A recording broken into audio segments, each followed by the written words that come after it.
2, 5, 4, 3, 2.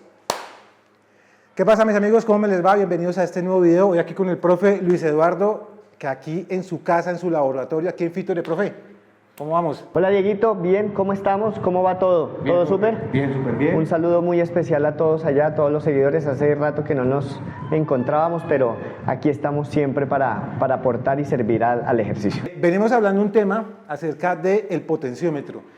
Y a mí me gusta acá tener una continuidad en los temas para que la gente vaya entendiendo un poco más y aprendamos todos y resolvamos muchas inquietudes que tenemos siempre con el tema, porque entonces que potenciómetro sí, potenciómetro no, que es una inversión buena, que es una inversión mala, que yo no lo sé utilizar, qué ventajas me da, qué ventajas de pronto no encuentro.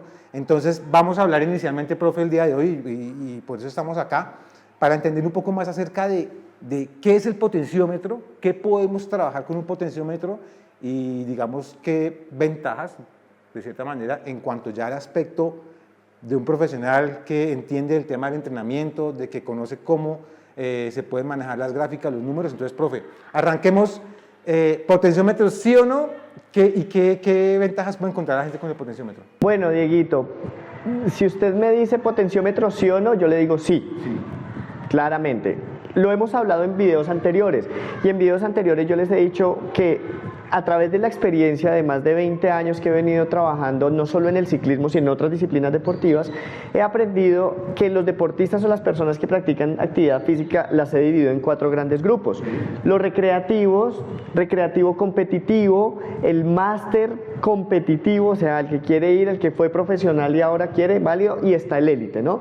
Entonces yo divido. Entonces, si usted me dice para un élite, potenciómetro sí o no en ciclismo, le digo sí. Ah, pero que es que hay corredores que dicen que no lo usan. No, que ellos no miren los números ahí, en su momento es una cosa, pero que esas medidas son importantes para los que manejamos las ciencias detrás de todo esto, sí, los tenemos ahí, los vamos registrando porque necesitamos empezar a evaluar una cantidad de factores. Máster competitivo, bueno, si usted realmente es competitivo y máster potenciómetro, sí. Recreativo competitivo, si tiene la posibilidad de tenerlo, hágale, chévere, una berraquera porque nos da más números y más herramientas de medición. Recreativo, pues es recreativo, usted va a hacerlo para divertirse. Entonces, dependiendo en donde usted se encuentre, ahí yo le diría sí o le diría no. Creo que le acabo de resolver la primera pregunta. Sí, ¿listo? Por ese lado. Profe, ¿qué características o qué cosas ven ustedes cuando se empieza a entrenar, digamos así, con potenciómetros? Ustedes descubren nuevos números, descubren características que de pronto no se veían. ¿Y cómo se puede sacar ventaja con el potenciómetro? Mire, Diego, lo que pasa es que, y a todos ustedes les digo algo, el potenciómetro, digamos que ha sido algo que se ha mencionado hace quizá unos 15 años para acá en Colombia, pero a nivel internacional siempre ha existido. Es más, en las ciencias del deporte siempre ha existido la unidad de medición de fuerza. Okay. Es que potenciómetro es, digamos, se le traduce W, que son watts, o W de trabajo. Entonces, en todas las disciplinas deportivas necesitamos evaluar la fuerza que el deportista ejerce. Okay. Claro, el ciclismo tiene una ventaja muy grande, es que versus otras disciplinas deportivas, tenemos la herramienta para medirlo en la bicicleta. ¿Sí me hago entender? Entonces tenemos un potenciómetro. En un basquetbolista no es tan sencillo, en un maratonista no es sencillo, en un futbolista, digamos, son chips y son cosas. Entonces, ¿cómo lo evaluamos? Con otras herramientas. Pero la fuerza, Diego, la fuerza es la cualidad madre de todas. Si usted tiene fuerza y la sabe cuánto tiene, cómo va a saber cómo utilizarla, en qué momento y todo. Entonces no es algo que sea marketing. Marketing son los elementos, porque obvio, cada vez suben. Es más, cuando llegaron los potenciómetros a Colombia, llegó en una manzana, la trajo Chris Carmichael, hizo una manzana. Los primeros que empezaron a utilizar potenciómetro en Colombia fue en ese momento el Café de Colombia o 472, que después conocimos, donde estaba Tapuma, donde estaba el mismo Nairo Quintana en ese momento. Entonces venían en la rueda y entonces se utilizaba. ¿Por qué? Porque es diferente las zonas de potencia, quienes son los padres de la potencia, que están vivos todavía, que es Hunter y Kogan, ellos determinaron entrenamientos, hicieron esto y dijeron, mire, no es lo mismo estar en zona 4 de potencia, por ejemplo, que en zona 4 de frecuencia cardíaca. La frecuencia cardíaca versus la potencia, hasta cierto punto, digamos que tienen una similitud, pero al final del día es cómo yo regulo la fuerza, porque el corazón usted lo dispara y allá está. Ajá. Punto. Pero la potencia, usted deja de pedalear, por ejemplo, y no produce. Usted va corriendo y deja de correr y no ejerce fuerza.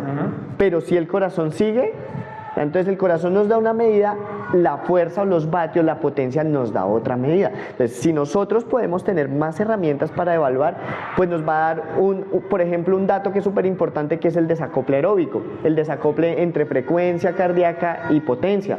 Entonces, cuando uno va a las gráficas, cuando uno va a las plataformas, que para los deportistas es gratuita, por ejemplo, nosotros los entrenadores sí pagamos ello para poder mirar los números, entonces ahí miramos, y hay una serie de plataformas, WKO, está Training Peaks, está Intervals, bueno, hay una cantidad de plataformas, hay una que es gratuita también para entrenadores y para todo, pero no es fácil, la interfaz se llama Golden Cheetah. Entonces ahí uno mira y empieza a decir, ok, hay un desacople, hay unos rangos de desacoples, cuando el deportista nos dice está en un buen estado de forma. Si nos falta esa medida, nos toca trabajar por algo que se llama la percepción del esfuerzo, que también es válida. Sí, de hecho, yo tengo deportistas que tienen todas las herramientas, pero hay días que los pongo a entrenar a punta de percepción de esfuerzo, porque pueden presentarse situaciones que ese día el potenciómetro no funcionó, que la pila se descargó, que pasaron mil cosas. Entonces el deportista dice, miércoles, entonces no me sé conocer y no, también. Pero pues entre más datos tengamos, entre más data tengamos, pues mucho mejor, muchísimo mejor para prescribir de manera profesional el entrenamiento. ¿Por qué lo digo, Dieguito? Porque de pronto un recreativo, una persona que lleva entrenando con un profesional, deja de entrenar y dice, no, es que yo ya sé cómo planificar un entrenamiento, entonces se convierten en Te conozco. Se convierten en los nuevos entrenadores. Y una cosa es planificar, subir un entrenamiento, les digo, eso cualquiera lo puede hacer, pero periodizar, saber qué es lo que necesita, cuál es la carga, si le conviene, no le conviene, tengo que cambiarlo, tengo que mirar cómo está su desacople, cómo está su IF, cómo está su EF, cómo están varios factores, hombre, ya es otro cuento. Profe, hay diferentes modelos de potenciómetros, vamos a decirlo así. No vamos a entrar en ese tema porque pues ya sería tocar demasiado fondo, irnos muy adentro en ese tema, pero digamos en el caso de que yo estaba presentando el potenciómetro que tenemos de Magin, veníamos de uno de biela y ahora venimos de uno dual. Y yo le explicaba a usted que le comentaba que veía que yo nunca había visto 10 vatios, 4 vatios en el dual, mientras que en el anterior yo marcaba de 110 para arriba, nunca le había visto un número tan bajo. Sí. Eso, el dual ayuda a tener más... y el tema del equilibrio, bueno, iba ahora justamente a eso, al tema de eso del equilibrio, ¿qué pasa ahí? Mire, voy a volverme un poquitico porque tenemos que hacer un poquito de historia mínima, voy a tratar de ser lo más breve posible. Yo le explicaba ahorita, cuando llegó el potenciómetro llegó en la manzana, entonces estaba en la rueda, entonces usted cambiaba la rueda y medía y tomaba unas cosas en el algoritmo, pero ya empezaron a detectar que era mucho más exacto, tenía la medición mucho más cerca si estaba cerca al eje del pedalier. Okay. ¿De acuerdo? Que es el centro de la bicicleta por las diferentes geometrías. Bueno, empezaron a hacer, para eso están las ciencias. Entonces empezaron a subir. En esa época un potenciómetro era muy difícil el que podía tener un potenciómetro, solo los profesionales, los equipos profesionales. Entonces, gracias al marketing, a la evolución, a la ciencia, empiezan a surgir marcas y entonces crean potenciómetros ya de biela, de pedales. Sí. ¿Sí? Entonces van los pedales, miden los 2 pies, o los pedales en un solo pie, o la biela un solo pie, y surgen los de centro, los dual, en la araña. Digamos que al que quiere tener datos y al que quiere tener un entrenamiento mucho mejor y mejores resultados, pues ya está más cercano. Pero claro, es como las escalas, ¿no? De hecho, en algún momento salió un potenciómetro que se ponía en el manilar y tomaba el aire, porque hay algo que se llama la velocidad aeróbica máxima, que es la VAM, y entonces con eso calculaba, y entonces el viento, bueno, una cantidad de cosas, más económicos. todo, de hecho aquí en Colombia un equipo también lo utilizó, pero empezaron a salir las herramientas y el que está llegando ahorita, yo por ejemplo hace ya unos 3 años tengo un potenciómetro dual, ¿sí? Y ese potenciómetro dual, claro, me da el equilibrio de las dos extremidades del cuerpo, ¿sí? El balance, cuánto es el balance en derecha, cuánto es el balance en izquierda. ¿Por qué? Porque nosotros tendemos a utilizar mucho más un lado del otro, entonces ahí es cuando presentamos dolores en la espalda, dolores a un lado del cuerpo. Cuando ya sabemos equilibrar la fuerza en los dos y lo tenemos en la medición, pues hombre, van a desaparecer. Obviamente después de hacer una buena postura, un buen estudio biomecánico y saber que estoy bien puesto y qué es lo que me está ayudando.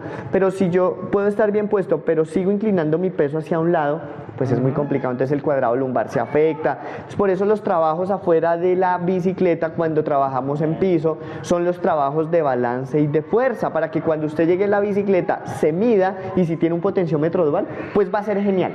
Va a ser genial porque le va a decir, mire, el equilibrio. Entonces, en las plataformas nos dice, balance del entrenamiento entre derecha e izquierda, 48-51, 45-50. Entonces, cuando yo miro esos números, le digo al deportista, ¿cómo le fue? ¿Cómo se sintió en esta sesión? Bien. Yo le pregunto, si él no me dice nada, le digo, ¿no siente un dolor en la espalda? Uy, profe, sí, sabe que es que yo no sé, es que estoy mal puesto. Entonces, claro, todo me empieza. Es el diagnóstico, también es hablar, es el tener conocimiento, es el escuchar al deportista, y eso se llama la percepción. Pero si tenemos algo que nos soporta, pues genial. Si no lo tenemos, también lo podemos identificar. Nos vamos a demorar un poquito más porque a veces el deportista dice, no, yo soy fuerte, yo aguanto, yo lo que sea, lo que me toque hacer, pero después está con una situación más difícil. Entonces, claro, eso tienen los dual. Profe, ya para ir redondeando el tema ahí, entonces, digámoslo de una otra forma, es una herramienta que es bastante útil, pero lo que yo siempre digo, pues siempre y cuando uno entienda y tenga una persona que lo asesore a uno. Y va a ser una buena inversión, digámoslo así. Claro. Porque uno dice, son muy caros, son muy baratos, pero al final va a ser... lo que yo quiero con esto es que no se convierta que usted compre un potenciómetro por comprarlo y que al final se vuelva un número nada más. Por moda. Exacto, porque todos tienen, entonces yo también quiero tener. Exacto, es que es por moda. Mire lo que pasó en la pandemia. Hay muchos ciclistas de pandemia. De pronto tú estás ahí sentado y dices, bueno, yo soy un ciclista de pandemia. ¿Qué nota? Te felicito. Y en la pandemia tomó mucho de moda lo que ustedes ven ahí atrás, que son los simuladores. Entonces la gente compró un simulador para entrenar en la casa, pero hoy varios me han dicho, profe, tengo eso arrumado. Es que me da una pereza entrenar en el simulador. Es que no hay como el viento, y de acuerdo. Pero cuando no le entendieron la funcionalidad al simulador, claro, eso es un tema aburrido. Entonces la gente llega acá a entrenar y yo les digo, de los 7 días que entrene yo lo necesito por lo menos 4 o 5 acá. ¿Por qué? Profe, pero tranquilo, venga y entrene y se va a dar cuenta. Y cuando ya entiende la funcionalidad de manejar los vatios, de equilibrar, de una cantidad de cosas que dan también estos potenciómetros, que son al final potenciómetros, los simuladores, que muchos no los pueden tener allá, es donde ellos aprenden a manejar la percepción del esfuerzo. Tengo potenciómetro acá, pero no lo tengo en la calle, pero ya aprende a regular la fuerza, a saber cómo no gasto, a saber cómo estoy en una zona 3 de potencia y estoy en una zona 2 quizá, o 3 de frecuencia cardíaca, que si yo acelero mucho, entro en una zona 6 o 5, perdón, de frecuencia cardíaca, ¿sí? Y de vatios, imagínese, o sea, es el análisis. Entonces es lo mismo. Si usted quiere sacarle el jugo, chévere. Si no, no pasa nada. Siga así, no, o sea, nunca cambie. No pasa nada. Pero si usted dice, no, oiga, yo quiero mejorar, quiero tener más métricas, pues chévere, es válido. Es válido. Es que esa era otra persona había dejado un comentario, era similar, que esa persona tenía un simulador en su casa, ahí hace sus entrenamientos con potencia, y que en la bicicleta no tenía, sino que salía a hacer sus rodadas sin ningún inconveniente. Entonces también son dos alternativas que se pueden tener, ¿no? No había pensado en eso. Claro, es otra. Ya, es que el ciclismo es viciante, ¿no? Entonces tú dices, lo tengo. Bueno, oiga, no, pero es que yo ya sé cómo lo manejo aquí, yo también quiero ver cómo se comporta, porque claro, es diferente. Los vatios que se producen al indoor son diferentes a lo que se produce afuera. Es más difícil acá, es más ¿cierto? Difícil, claro. Son entre 20 y 40 vatios dependiendo del trabajo. Es harto, eso es harto, pero el promedio son 20 vatios más o menos, que es la diferencia acá ya. Entonces hacer una prueba de esfuerzo de FTP acá no es lo mismo que hacerla allá. Entonces yo por ejemplo determino un FTP para indoor y un FTP para exteriores, para outdoor, o sea, lo determino. Ahora, el FTP, digamos que el que hacemos tradicional tiene un valor, digamos que tiene un medio de diferencia alto, ¿sí? Se me va el nombre en este momento, pero si yo quiero tener un dato más exacto, pues lo mejor es hacer un test de lactato, ¿no? Que eso sí es el estado estable a nivel fisiológico. Los FTPs están un poquito desvirtuados, pero nos hace una aproximación al umbral donde yo voy a estar.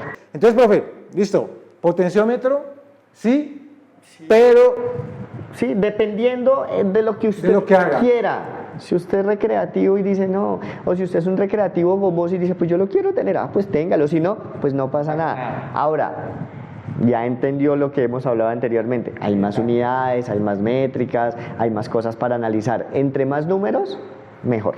Entonces, chicos, si ustedes quieren saber más, si ustedes quieren iniciar un proceso de entrenamiento, si ustedes tienen el potenciómetro y quieren sacarle el jugo y entender quizá mucho más y ver un avance dentro de todo este proceso, trácese un objetivo, escriban al profe aquí, voy a dejar el Instagram del profe Luis Eduardo, la cuenta de Fitores, si ustedes están acá en Fusa, pueden venir acá, si están por fuera de la ciudad también, por fuera del país, remoto, sí, en cualquier rincón del mundo, ahí los pueden asesorar. Ahorita tengo varios alumnos que vienen para el Giro de Rigo de Estados Unidos, van a estar acá, un saludo muy especial porque ellos son seguidores de Diego. Viene ahorita un súper deportista, máster competitivo que es Javi, es de Bucaramanga y va a correr el Gran Fondo y bueno, va a estar muy disciplinados. Entonces, fíjate que los que están afuera son muy disciplinados porque yo les digo herramientas, tienen su potenciómetro, tienen su simulador y entrenan muy juiciosos. Así que para ustedes un saludo muy especial a todos los que están aquí dentro del país también, que son bastantes. Para mí es un gusto poderlos apoyar, ayudar y la prueba está que están ahí. Mire, le voy a dar una infidencia, Diego. Los que están más lejos son los que más tiempo perduran en los procesos, ¿sabe? Valoran. Entonces, están locos por venir aquí, profe, yo quiero verme con usted. Y a veces los que están al pie se dejan llenar mucho la cabeza de otras situaciones, de otras cosas, salen y se encuentran con alguien que les dice, ay, y no entienden. Y bueno, ya les digo, no se preocupen, las puertas de Fitor está abierta para el que llega y para el que se quiera ir, ¿no? O sea, esto no pasa absolutamente nada. Pero claro, aquí estamos para servirle. Listo, chicos, entonces nos vemos. Cuídense mucho y ahí estaremos tocando muchos más temas con el profe Luis Eduardo. Profe, gracias como siempre por iluminarnos y sacarnos de tanta duda que tenemos ahí, porque es que bombardeados por todos lados estamos. Listo. Tranquilos, ahí estamos. Nos vemos. Chao. Chao.